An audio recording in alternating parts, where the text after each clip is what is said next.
What is up, everybody? Ray and Brennan here with Franchise Tag Fantasy Football, bringing you the Monday night recap, the waiver wire additions you need to be looking for, and a couple buy low targets. Stick around for those if you're looking to make a trade or make some moves or something like that. Just make sure that you're sticking around to the end of the episode. Brennan.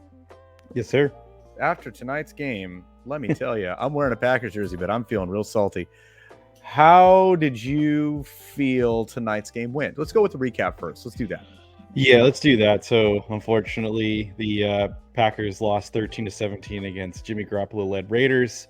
This was a very, very boring game, a very defensive game, mind you. But, let me ask you this. Are you worried about Jordan Love's performance? Yes. Because... what is it? I'm reading here. It's 16 for 30, 182 yards, and 3 interceptions. Now,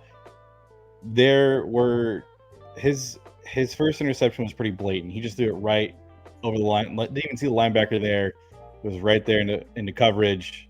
The other one was a deflection, and the last one was a Hail Mary to try to win the game to Christian Watson. I don't know, man. He has the tools to do it, and you see him in that drive. He can just chip away, and it's just like one little mistake like that can just take it all away. So I will say, and this is just something that I've noticed throughout the weeks that we have not had Aaron Jones. The Packers offense is pathetic without Aaron Jones on the roster or on the field.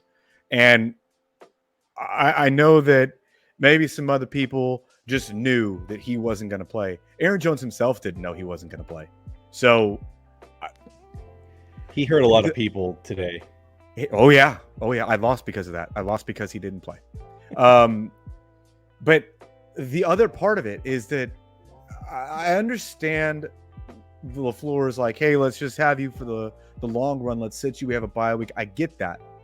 Completely understandable. It makes sense. But then it doesn't, because we're in a position where we needed to win today.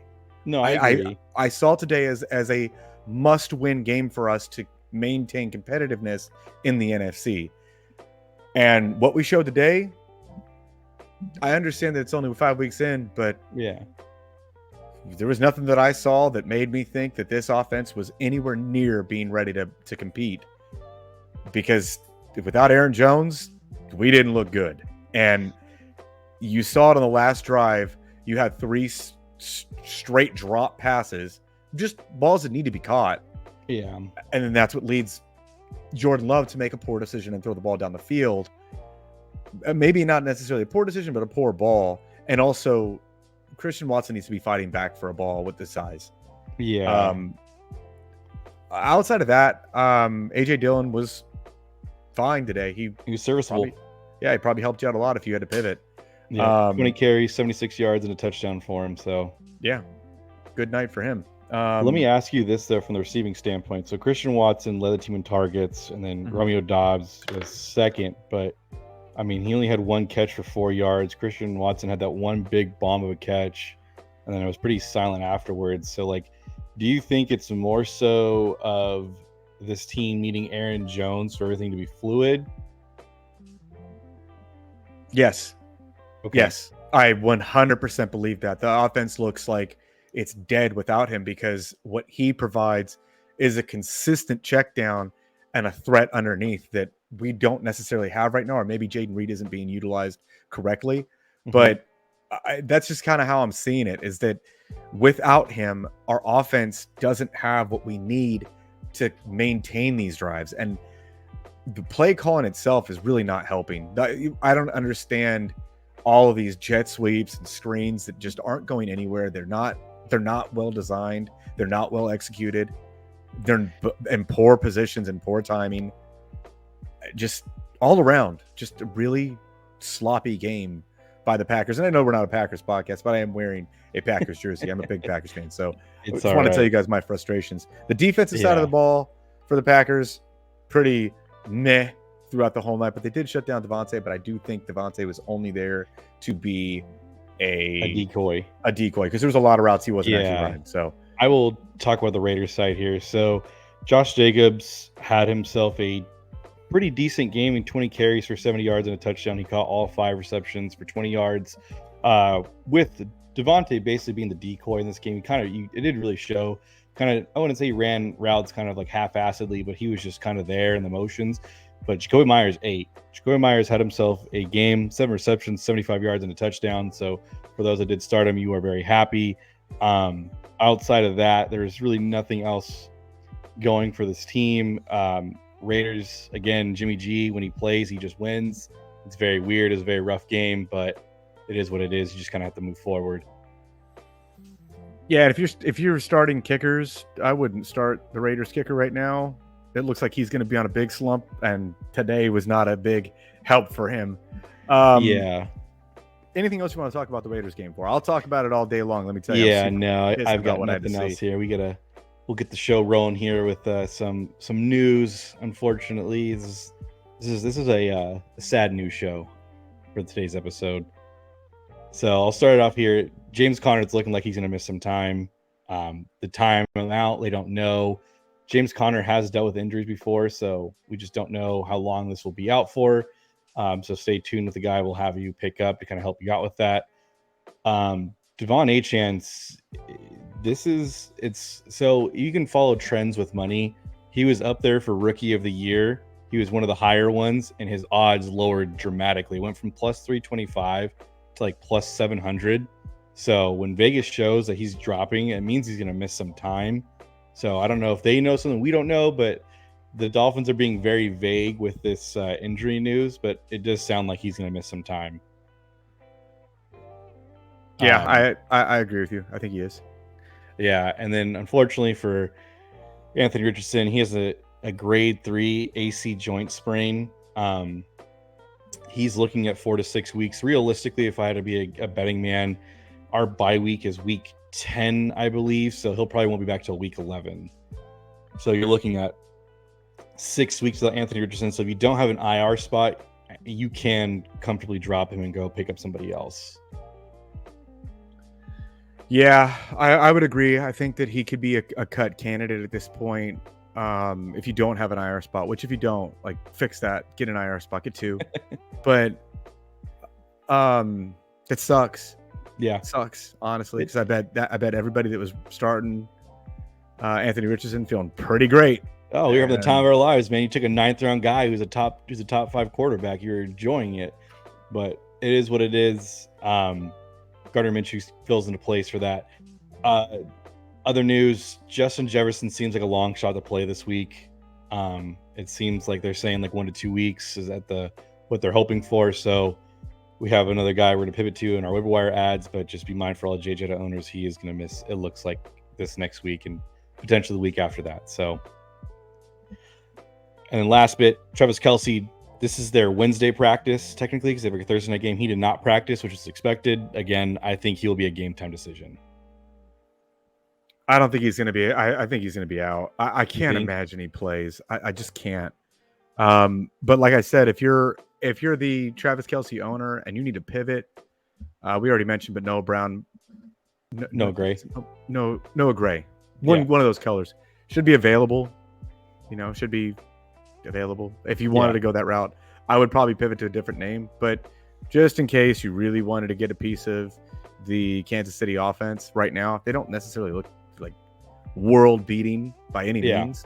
So I would probably pivot to a different direction. But just a name, 16-man leagues can be pretty tough to find somebody. So that might be a name you can move to. Yeah, I agree. All right, so let's move to the waiver wire portion of the show. And should we start with the hottest name who will probably get the most fab? Sure. So we are going to start with Amari DeMercado. He is the RB2 for the Arizona Cardinals.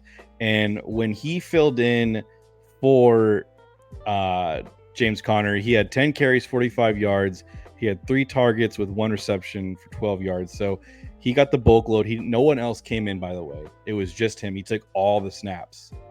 So, and it looks like Jonathan Gannon seems to be the head coach that just wants the bell cow back, wants to rely on him and nobody else. So how much fab would you spend on Amari?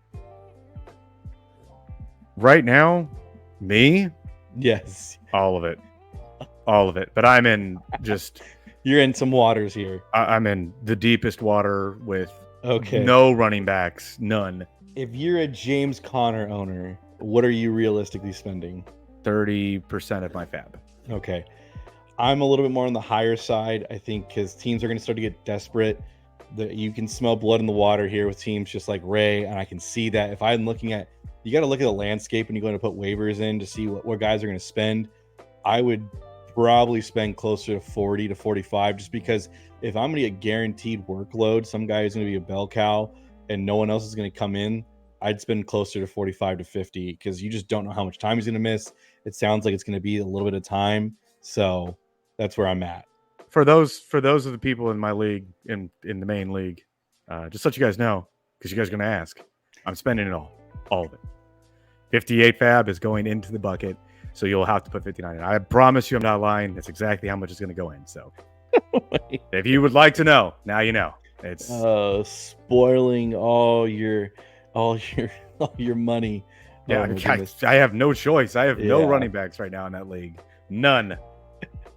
Oh my goodness. And then another name that we will monitor here, he is getting more and more workload, and he seems to be more of a fluid motion for this team, is Tajay Spears. Yep. He seems to be getting a little bit more and more comfortable. Derrick Henry is definitely the first down, second down, third down, he's nowhere on the field. So, and Tajay Spears seems to be more of the back that changed the pace for them. So how much fab would you spend on him? Well, again, just more spoilers to the idea that I might have some secrecy to what I'm going to put in. I'll have what it would be, 25% of my fab is going to go to Tajay Spears. So in order of which running backs I'm going to go after this week, Amari would be number 1, Tajay Spears would be number 2, and I'm not interested in the other name you have on here, but sure. Yeah. So with the other name I have on here for running back, if I haven't mentioned before, my apologies. Khalil Herbert's going to miss multiple weeks. I don't know if you saw the game on Thursday night, folks, but his knee looked awkward and awful, and I thought for sure it was a torn ACL, MCL, something, but luckily he's just going to miss a few weeks. But the back, I think most people, he's pretty much owned. I would probably want to say it probably looks like 75% is Roschon Johnson. He'll probably get the back, but Deonta Foreman is the other name that you just might want to spend a little bit of fab on, just because Roschon is a rookie running back. If you are desperate and just want to see what you can get, he might, who knows what they'll do with him, but I'd spend a little bit of fab on him. I'd spend like 5%. I don't know what you, Ray. No, it's going to be Roschon's job. Okay. But let's just say Roschon's owned and you're just hoping that maybe Roschon does have a little bit of a hiccup and Deontay does get some work, because I don't think Roschon's going to be a bell cow for this team. 5% sounds right. Okay. So for that, we'll move on to the only real wide receiver that we talked about others before. But so with Justin Jefferson being injured, Jordan Addison's going to step up heavily, but they do need a wide receiver 2 in that offense, and it's going to be KJ Osborne. He'll be the wide receiver 2 for this team. This team has a tendency to play from behind because they just have a terrible defense and they can't get anything stopping, so they will throw the ball more. How much fab would you spend on KJ Osborne? If you're in a receiver desperate situation, then, or if you're the JJ owner, you're not going to have him for at least this week, but maybe, and it depends on your record too, but maybe 8% is what I'm feeling. Not a lot. I'm not spending that much, because what you're really going to be getting after JJ comes back, this depends on how bad the injury really is going to be. You don't really know. They're being kind of hush-hush about all this. They are. You could be getting him for 4 weeks. You don't know. But 8% sounds about right. Okay, fair enough. Oh, man, that's just so brutal for JJ owners like myself. It's just so hurtful. But other news, so we are preaching a tight end wasteland here, but this is a man who's been pretty relevant in all the games he has played beside his one concussion. Logan Thomas. He seems to be getting more work than Jahan Dotson, and even more so, like, he's right there involved, like right next to Terry McLaurin. How much fab would you spend on Logan Thomas? As the tight end landscape again is trash and really volatile, and like I hate almost every one of the tight ends in the league right now. I could see about 6% of your fab. I could see that. I'm not breaking the bank for Logan Thomas. Okay. Only because I think it's just too volatile of a situation, Yes, I agree with that wholeheartedly. I'm probably somewhere, I don't know, man. I'm somewhere in between. Like, I could see someone going like 3, so I go 4. But he is currently tied in 11 on the year. So his games, he's had 8 targets, 3 targets. That was his concussion. He came back, only had 3, and then last week he had 11 targets. So, I mean, he's definitely involved. Something I would just monitor. And then another name I didn't mention on here, Ray, but I will say he probably should be getting added is Dalton Schultz. Oh yeah, He's the Houston Texans here. So how much fab would you spend on Mr. Schultz? Again, probably about 6 or 7. See if you can sneak by on it. Not spending a whole lot because it's 1 week. But we said it, right before this even happened. I'm like, he's the highest paid person on that offense. How is he not more involved? How? It makes no sense. And then it happened. Yeah. Like, maybe he's been hurt this whole time. Maybe like he's still trying to get, acclimated to the offense, or CJ Stroud still hasn't figured out how to use a tight end.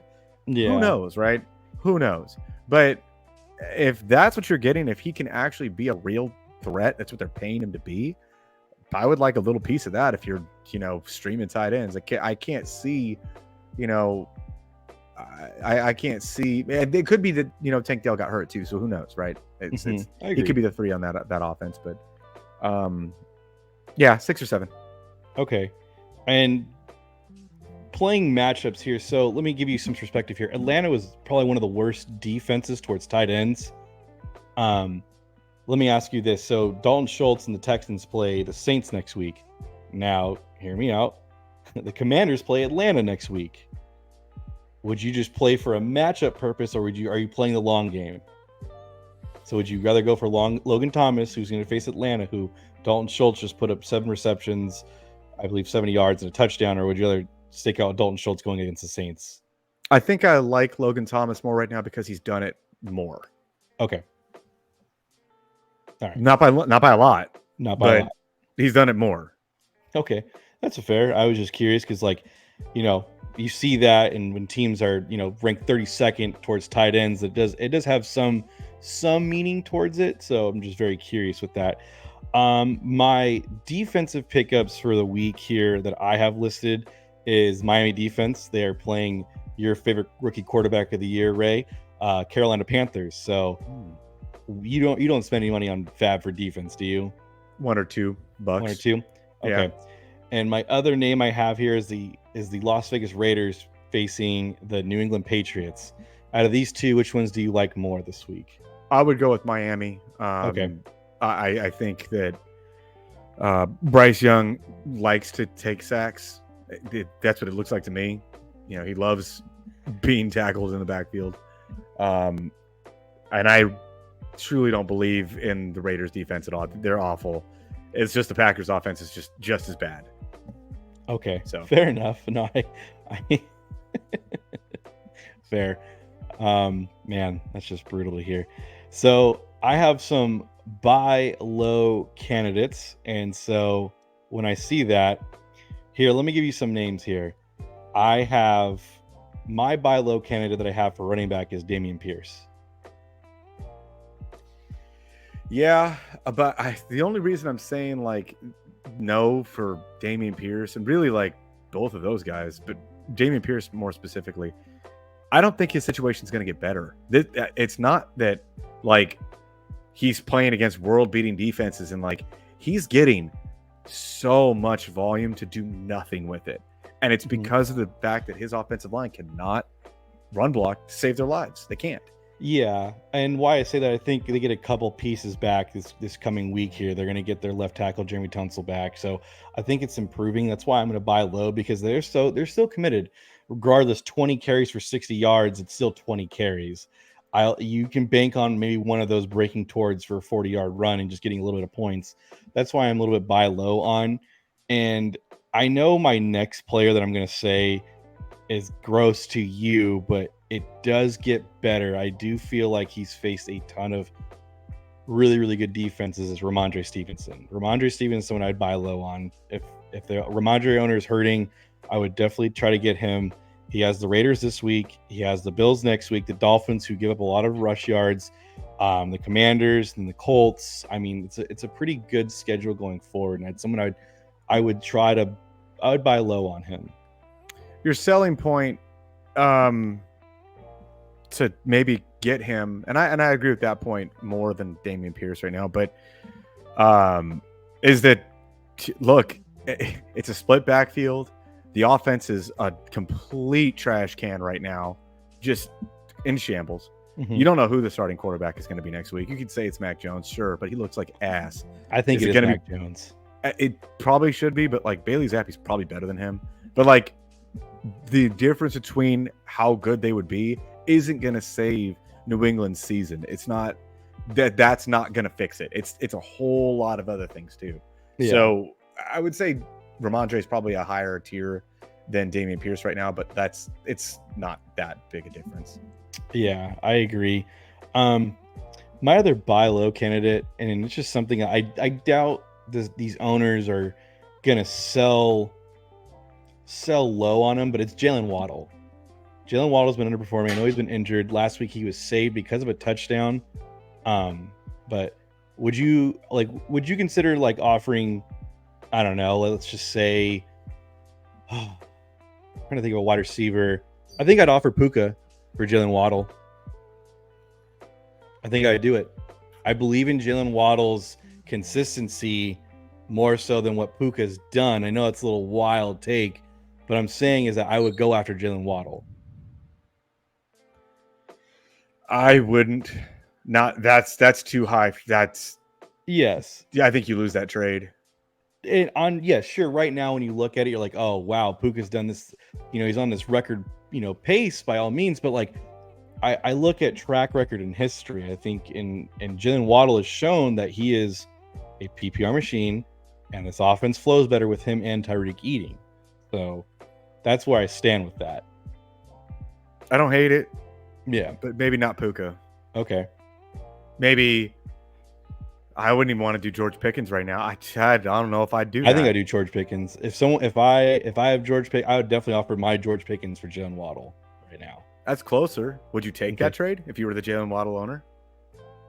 If I was it's just because like I don't. You're just trying to see if they're panicking and trying to see like if they're just like, all right, I need to move on from something and go and ride the hot hand. You're just trying to find that owner who's looking for the hot hand. Yeah, so, I think that's a lot closer than I wouldn't move off of Puka for Jay. There's no way. Fair enough. You're riding the hot hand.